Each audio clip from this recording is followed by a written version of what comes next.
नमस्कार, जनता टीवी देख रहे हैं आप। आपके साथ मैं हूं खुशबू पांडे। खबरों की शुरुआत करेंगे बड़ी और अहम जानकारी के साथ करेंगे। इस वक्त की बेहद अहम जानकारी से हम आपको रूबरू कराएंगे। ये बड़ी खबर आ रही है, हिमाचल पहुंची है केंद्रीय अंतर मंत्रालय की टीम। तो आपको बता दें कि बाढ़ से हुए नुकसान का यहां पर जायजा लेगी। तो वहीं आपको बता दें त्रासदी से हुए नुकसान का आकलन कर रही है टीम में 4 विभागों के अधिकारी यहां पर शामिल है। तो एनडीआरएफ और वित्तीय विभाग के अधिकारी भी इसमें शामिल। केंद्र सरकार को रिपोर्ट सौंपेगी केंद्रीय टीम। तो रिपोर्ट के आधार पर यहां पर अंतरिम राहत मिलेगी हिमाचल प्रदेश को। जिस तरह से आपदा यहां पर लगातार देखने को मिल रहा है, प्रदेश में करोड़ों का यहां पर नुकसान हुआ है, जिसको लेकर यहां पर केंद्रीय टीम पहुंची है हिमाचल।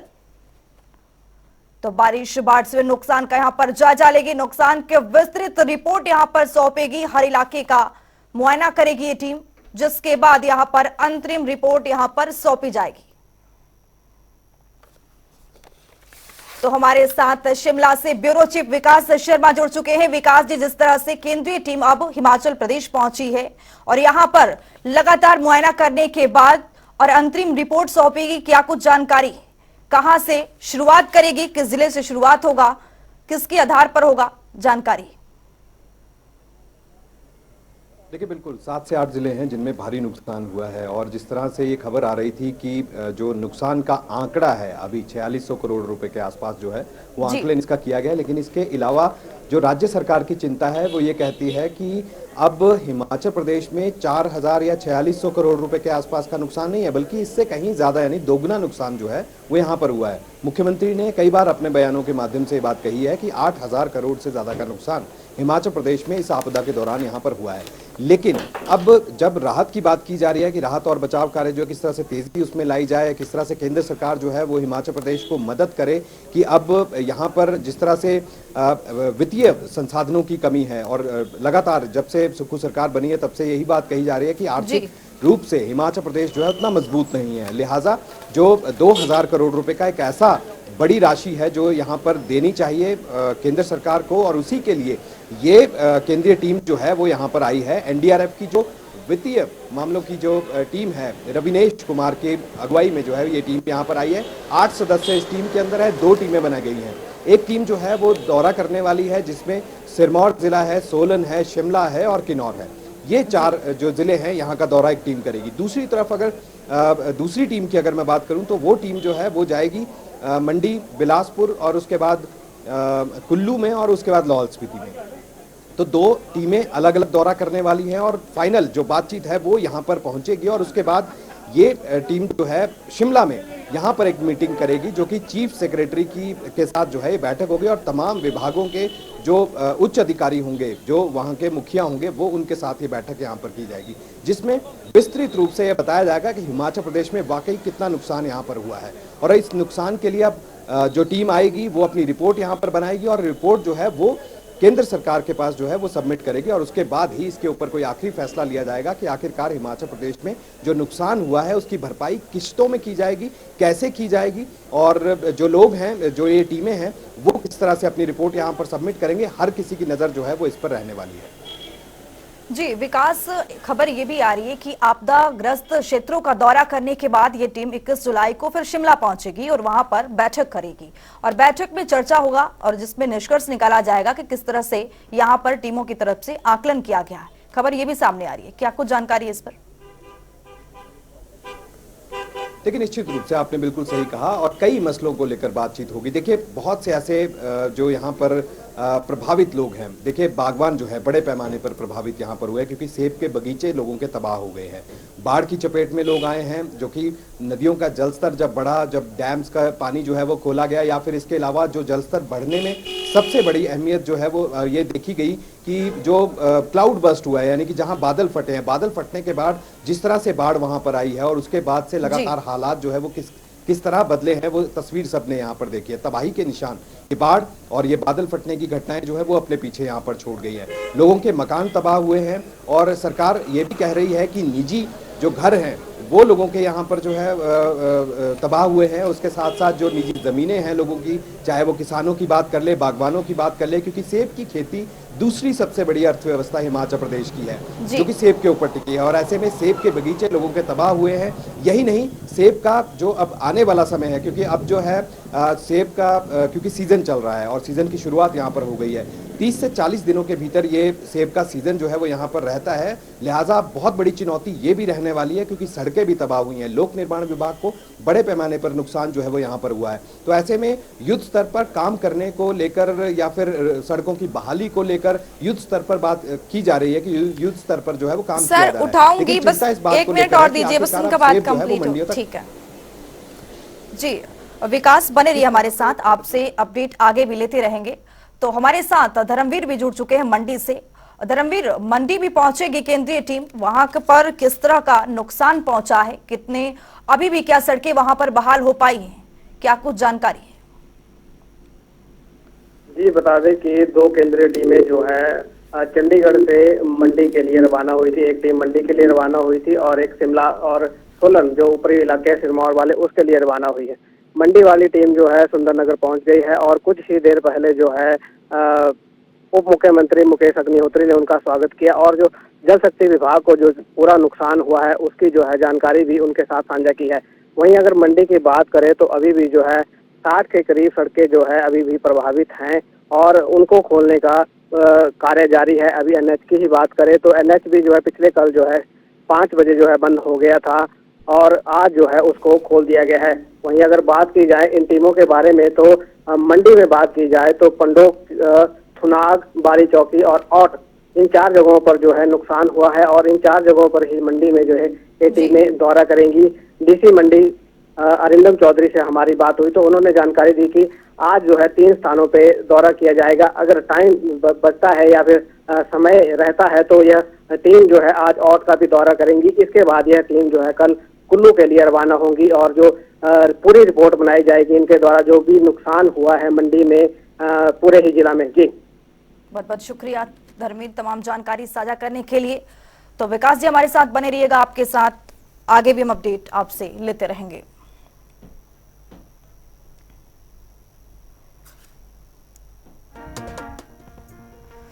तो आधारभूत संरचना में मिलेगी मदद, क्यों है जरूरी, जायजा लेना।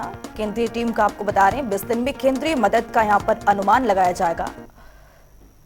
तो चलिए अगली बड़ी खबर की ओर रुख करेंगे। इस वक्त की बेहद अहम जानकारी से हम आपको अपडेट कराएंगे। ये बड़ी खबर सामने आ रही है, बड़ी खबर शिमला धमाके से जुड़ी ये बड़ी खबर सामने आ रही है। जांच के लिए एसआईटी का यहां पर गठन कर दिया गया है। एसपी गांधी की ओर से कहा गया है फॉरेंसिक एक्सपर्ट करेंगे मामले की तफ्तीश, जांच करेंगे। धमाके में 10 से ज्यादा लोग घायल हुए थे। तो वहीं आपको बता दें कि अभी भी आईजीएमसी में 5 लोगों का इलाज यहां पर जारी है। तो शिमला से ये बड़ी खबर हम आपको बता रहे हैं। जांच के लिए यहां पर एसआईटी का गठन कर दिया गया है। एसपी की ओर से यहां पर जानकारी दी जा रही है। फॉरेंसिक एक्सपर्ट मामले की जांच कर रहे हैं, तफ्तीश कर रहे हैं। धमाके में 10 से ज्यादा लोग घायल हुए थे कल। तो ये बड़ी खबर शिमला से आ रही है। उसके किचन में जो है गैस रिसाव की वजह से वहाँ इग्निशन हुआ और उसकी वजह से जो था ये एक्सप्लोजन हुआ जो काफ़ी मैसिव था, बड़ा इम्पैक्टफुल था। उसमें एक व्यक्ति की जो डेथ थी, जो पासरबाई है, वहीं मौके पर उनका जो है वो डेथ हो गई थी और उसके बाद बाकी लोगों को हम हॉस्पिटल लेकर गए थे।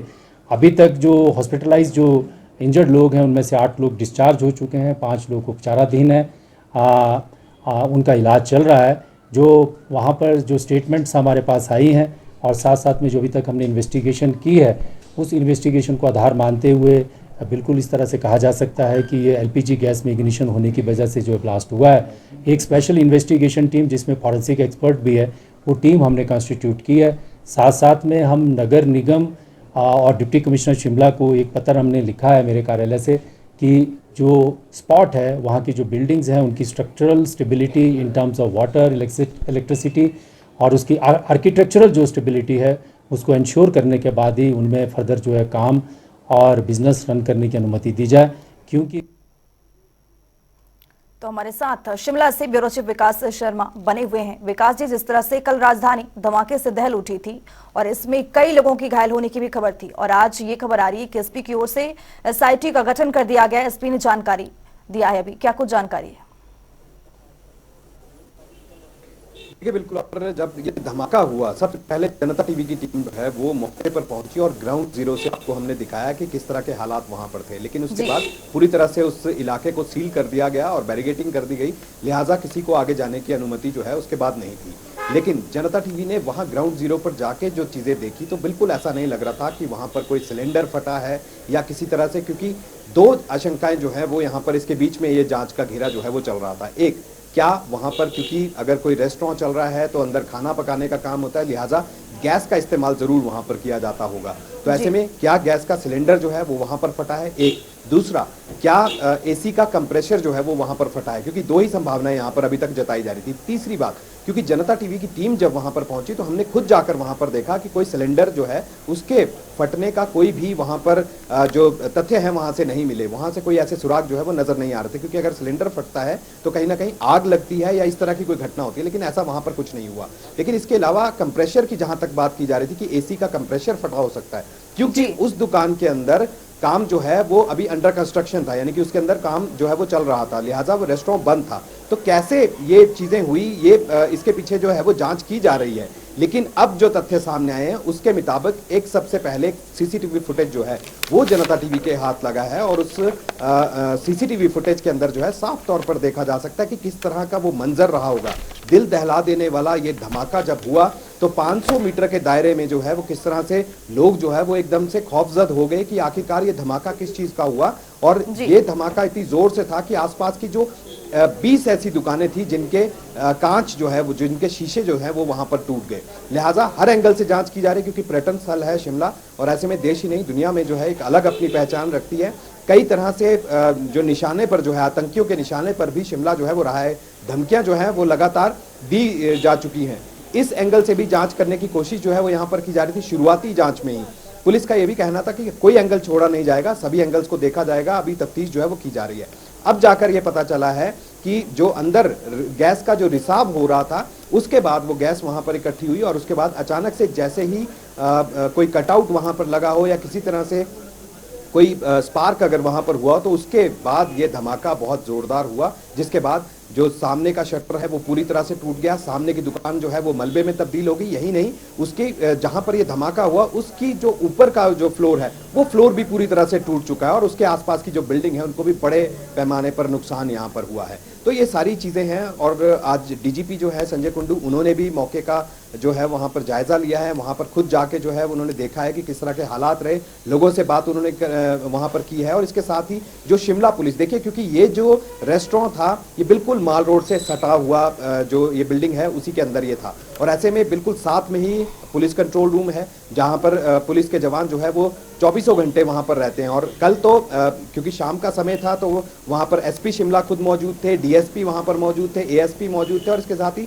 पुलिस फोर्स जो है वो वहां पर रहती ही रहती है। इसके साथ ही जो अग्निशमन विभाग है वो भी बिल्कुल साथ वाली बिल्डिंग में वहां पर है, 3 बिल्डिंग छोड़ के जो है वहां पर था। तो लिहाजा त्वरित कार्रवाई की गई धमाके के बाद और तुरंत कार्रवाई करते हुए लोगों को रेस्क्यू किया गया, वहां से निकाला गया। ये बताया गया कि 13 लोग इसमें घायल हुए हैं, एक व्यक्ति की मौत अब तक रिपोर्ट यहां पर हुई है और 5 लोग जो हैं वो गंभीर रूप से घायल बताए जा रहे थे, जिनका इलाज जो है शिमला के आईजीएमसी अस्पताल में चल रहा है। लेकिन अपने पीछे कई तरह के सवाल ये धमाका छोड़ जाता है कि क्या एक जगह पर इतने बेतरतीब तरीके से जो एक तो निर्माण कार्य वहां पर हुए हैं, बिल्डिंग्स में किस तरह से वहां पर रेस्टोरेंट चल रहे हैं, खाने पीने की दुकानें वहां पर चल रही हैं, चाइनीज दुकानें जो है वहां पर चाइनीज खाने पीने की दुकानें वहां पर चल रही हैं। जांच हर चीज की होनी चाहिए ताकि एक बड़ा हादसा जो है वो आने वाले समय में यहाँ पर ना हो, इस चीज को ध्यान में रख के भी जांच यहाँ पर की जा रही है। ठीक है, विकास शर्मा, तमाम जानकारी देने के लिए आपका बहुत बहुत शुक्रिया।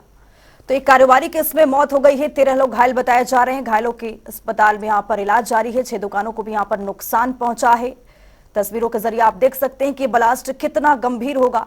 सीसीटीवी कैमरे के तरफ से ये देख रहे हैं किस तरह से लोग यहाँ अफरा तफरी का माहौल है। बिडल बाजार में भी लोग परेशान हो गए, कारोबारी केस में मौत हो गई है और अभी भी 13 लोग घायल बताए जा रहे हैं, 6 दुकानों को भी यहाँ पर नुकसान पहुंचा है।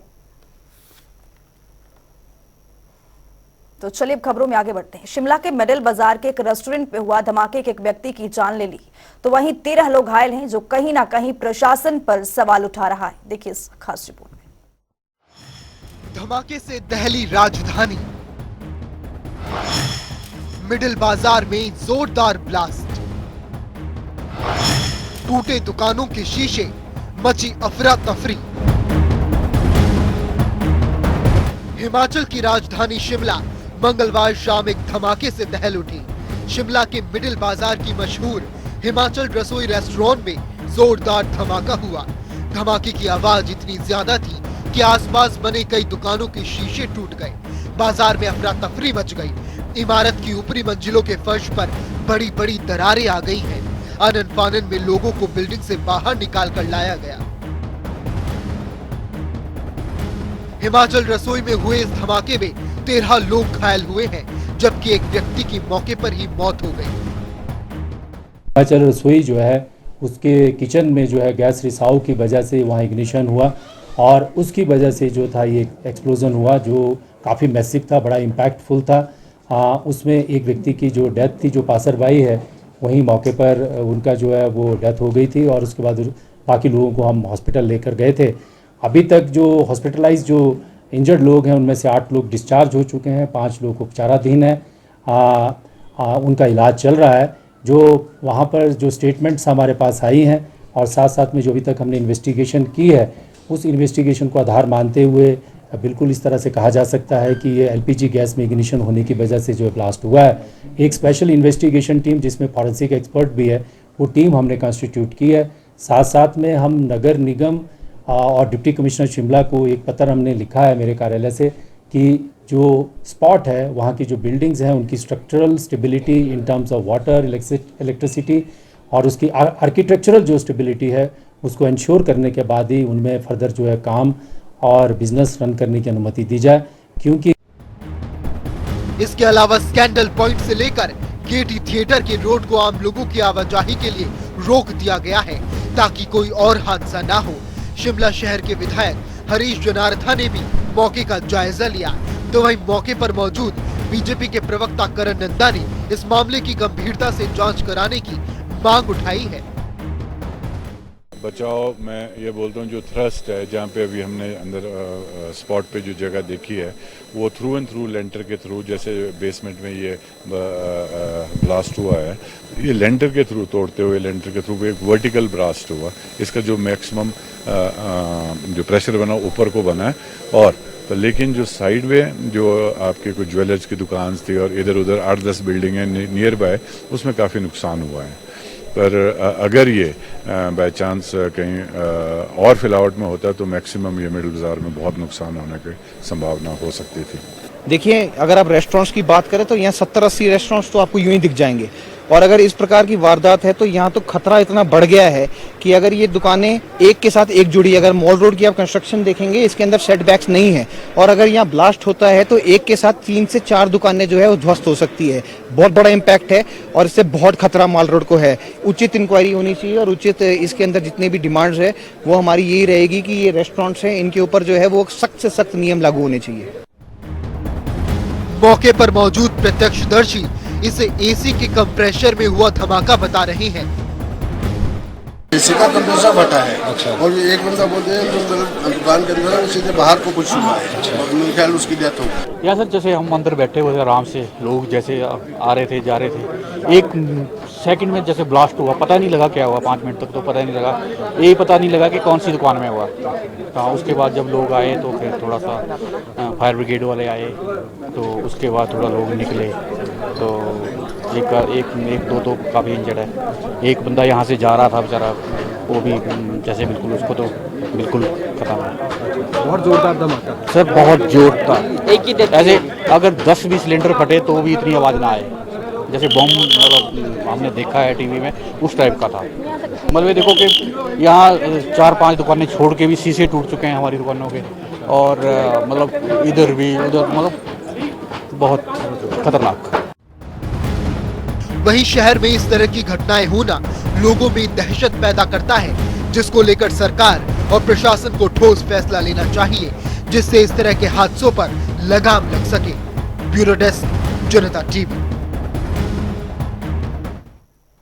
तो एक और बड़ी खबर से हम आपको अपडेट कराएंगे। ये बड़ी खबर आ रही है, बेहद जानकारी से हम आपको रूबरू कराएंगे। ब्यास नदी में फंसे लोगों का यहां पर रेस्क्यू ऑपरेशन जारी है। तकरीबन 55 लोगों को सुरक्षित बाहर निकाल लिया गया है। देर रात तक ये अभियान बचाव अभियान चलाया जा रहा था। नदियों के किनारे नहीं जाने की यहां पर लगातार सरकार की ओर से हिदायत दी जा रही है। ब्यास नदी में फंसे लोगों का यहां पर रेस्क्यू कर लिया गया है। तकरीबन 55 लोगों को सुरक्षित बाहर निकाल लिया गया है। ज्वाली से ये बड़ी खबर बता रहे हैं आपको। तो बेदम जानकारी, नदियों के किनारे नहीं जाने की लगातार यहां पर हिदायतें दी जा रही हैं। ब्यास नदी में फंसे लोगों को यहां पर रेस्क्यू कर लिया गया है। तकरीबन 55 लोगों को यहां पर सुरक्षित बाहर निकाल लिया गया है। देर रात तक ये अभियान चल रहा है। ये बेहद अहम जानकारी, ये ज्वाली से बड़ी खबर बता रहे। ब्यास नदी में फंसे लोगों को यहां पर रेस्क्यू कर लिया गया है। तकरीबन अब तक 55 लोगों को बाहर निकाल लिया गया। हिमाचल में आई आपदा अब सियासी जंग का मुद्दा बन चुका है। आपदा को लेकर सत्ता और विपक्ष एक दूसरे पर जमकर हमला कर रहे हैं। इसी कड़ी में बीजेपी के मुख्य प्रवक्ता रणधीर शर्मा ने आपदा से निपटने में सुकू सरकार का नाकामी बताया है। उन्होंने कहा कि आपदा से निपटने में सरकार ने कोई भी गंभीरता नहीं दिखाई है।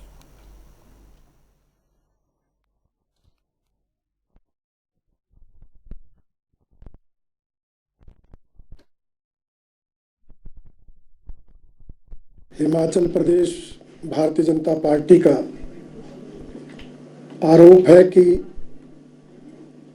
पिछले दिनों भारी बारिश से आई प्राकृतिक आपदा से निपटने के लिए हिमाचल सरकार गंभीरता से प्रयास नहीं कर रही है। इतनी बड़ी आपदा आने के बाद आवश्यकता थी कि ऑल पार्टी मीटिंग बुलाई जाती, सभी राजनीतिक दलों के प्रतिनिधियों की एक संयुक्त बैठक कर उनसे सुझाव लिए जाते, उनसे सहयोग मांगा जाता। परंतु सरकार ने ऐसा कोई प्रयास नहीं किया। प्रदेश के उप मुख्यमंत्री मुकेश अग्निहोत्री कोल्लू के ढालपुर पहुंचे, जहां उन्होंने कहा कि जिला कुल्लू में ब्यास नदी के तटीयकरण के लिए भी पहले 1650 करोड़ की एक प्रपोजल बनाई गई थी। अब इस प्रपोजल पर दोबारा काम किया जाएगा। वहीं केंद्र सरकार के समक्ष भी इस मुद्दे को रखा जाएगा ताकि ब्यास नदी के तटीयकरण से सरकारी और निजी संपत्ति को नुकसान न हो सके। चैनलाइजेशन का सवाल है। 2011-12 में भी एक चैनलाइजेशन की प्रपोजल कुल्लू के लिए बनी थी और वो लगभग 1650 करोड़ रुपए के आसपास की प्रपोजल थी। हम अपने अधिकारियों से जो है उस प्रपोजल को नए सिरे से रिवाइज़ करवा देंगे। नए सिरे से कि कितना खर्चा आज की तारीख में अब तक उस पर प्रस्तावित है। मेरा केंद्र सरकार से आग्रह रहेगा कि ब्यास नदी के चैनलाइजेशन के लिए वो हमें उदार सहायता दे, ताकि जो इस मेजर थ्रेट कुल्लू मनाली जैसी पर्यटन नगरी को है और विश्व विख्यात ये बैनर है हमारा इस देश का। तो हिमाचल के खास बुलेटिन में आज के लिए इतना ही। नमस्कार।